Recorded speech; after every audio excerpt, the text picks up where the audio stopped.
So today I'm going to analyze a game with Hancy, who just won the 2024 Canadian Chess Challenge in New Brunswick in grade 9. So Hancy, would you like to say hello to the classmates and his YouTube subscribers? Hi.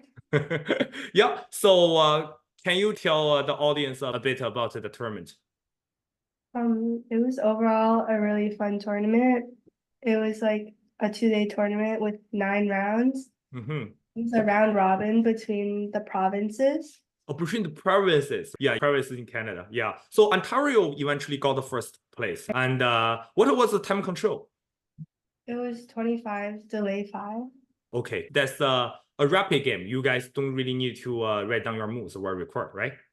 No. No. And you would like to share one of your games and analyze together with me? Yeah. Cool. Actually my last game. So if I won it, then I would be first.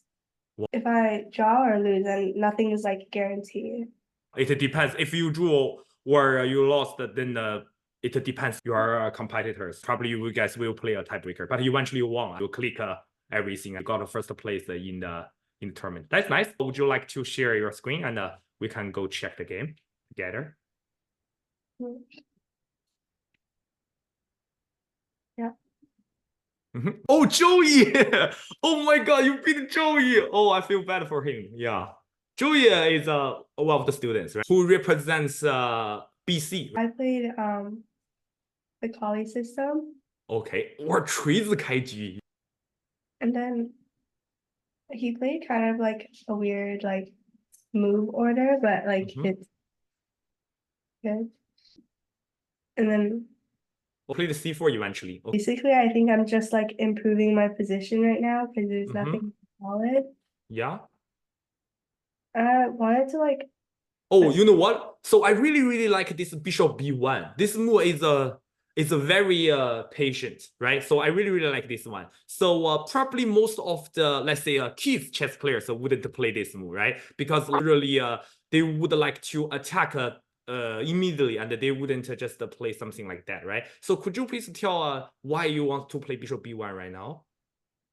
I think going bishop b1 and then maybe like battery on the b1 to h7 diagonal would be later on, maybe.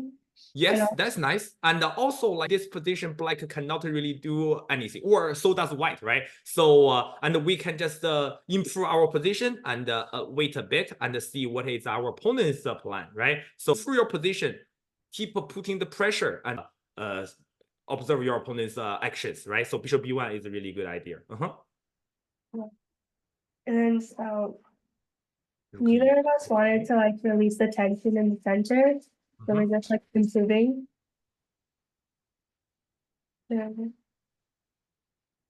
Yeah, so I think like we're just improving our position. And eventually he played e5.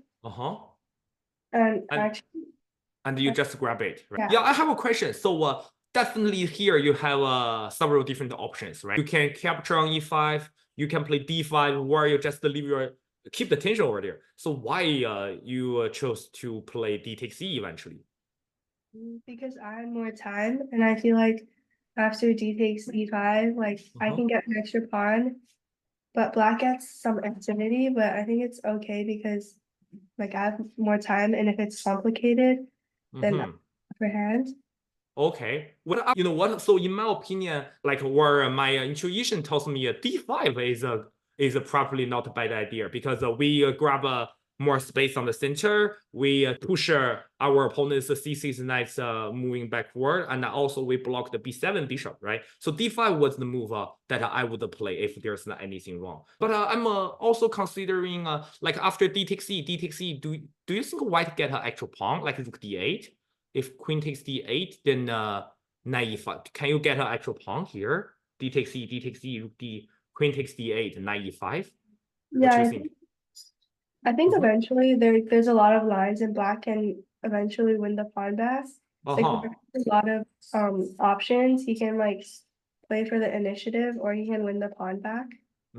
Okay, yeah, but you said like you have more time here and you want to keep the position more complicated, right? So clock is on your side, so you want to make the position a little bit messy and like consume your opponent's time, right?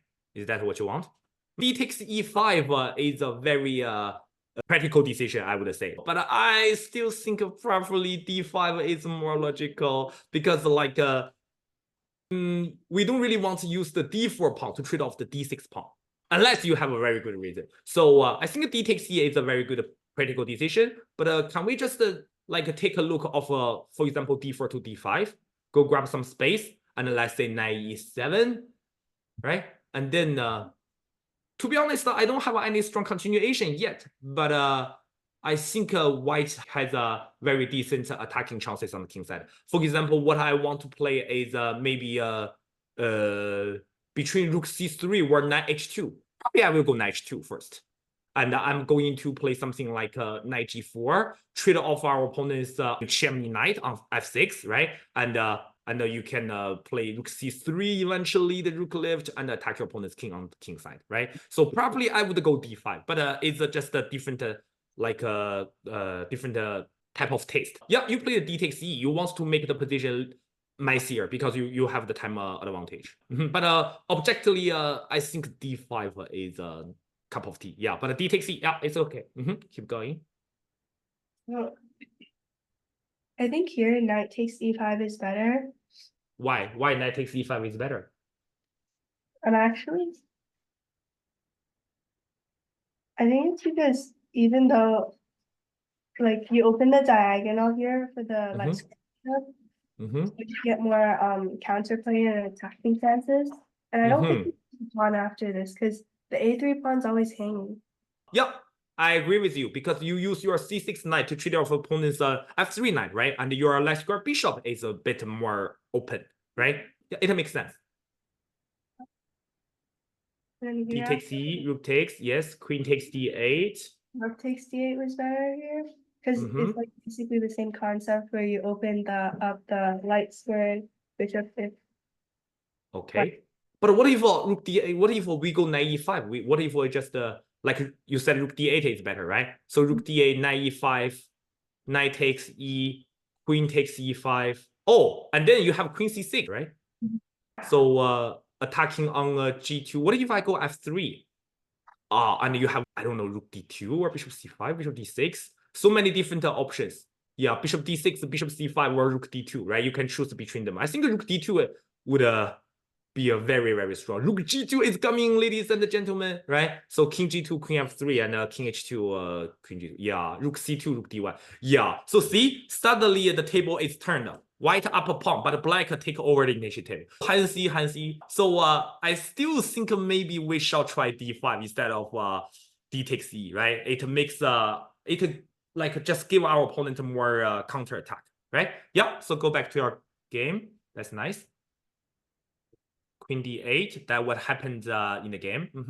Here I just took. Wow. Yeah, very, very risky in my opinion. Yeah, but it's fine. It looks fine. Oh, bishop f6. Wow, you found this very strong in-between move. Tell us what about this move? I wanted to play bishop takes f6 because then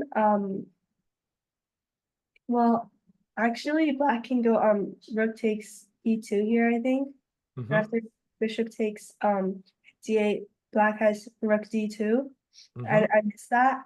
So this is actually okay for black, but black has to like find rook takes e2 and calculate. Wait, okay, rook e2, bishop d8, bishop c1, knight e2, you up a piece, right? So rook rook e2, bishop d8, then what? How rook d2? Yeah. Rook d2. So black could save everything. And I don't really see if white has any advantage here. Yeah, and so how much time does he have here? Maybe around 3-4 minutes. 3-4 minutes without increment is only delay, right? So it can be a problem. How about you? I think maybe I had around 10 minutes. Okay, yeah, guys. So yeah, so time advantage can build up psychological advantage, and it can give your opponent some pressure. So in this type of rapid games, psychological elements makes a big difference. I think Joey is a very good chess player. If he has enough time, he could definitely play rook e2, bishop d8, rook d2. He would definitely find it. But so little time on the clock, and he just didn't play rook e2, this idea. Yeah. So Hancy, I would say, yeah, luck favors the bold, like practically a very nice decision, and your opponent finds made a mistake. And the queen a8, is this what he played? Yeah. So like rook takes e2 was the only move to keep the balance. And then, yeah, and guys, as we said, the queen is so far away from the king, and there must be something wrong with his king, right? And Hancy plays queen g4 and attack the king directly. Very nice move. yeah. Then bishop takes g7. Yeah, it's just simply crushing. Yeah. Yeah. And he resigned. Yeah. Yeah, you won the game. It makes you 2024 Canadian Chess Challenger Grade 9 champion, right?